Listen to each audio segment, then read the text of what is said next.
Okay, it's the 22nd of July 2020, Wednesday. We'll do an update on the actual houses here that have been looked down there. Look at number 7 over there, which just was a house, was the White House.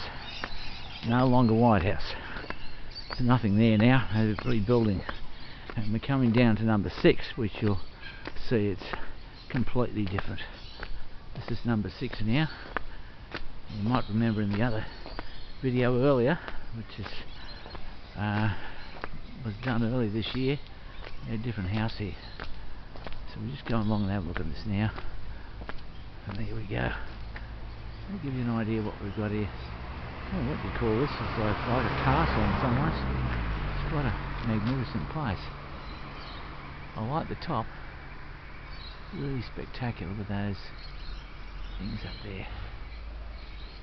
Yeah, really good. Anyway, we'll go back around and we'll have another look at number 7. What's left of it? Well, there isn't anything left of it, it's just empty. So that's number 7.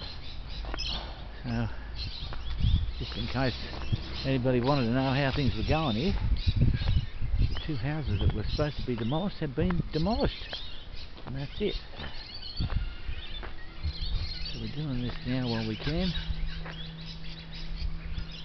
and there we go. Anyway, hope you enjoyed all that. We'll just head back up the road now, and that's it.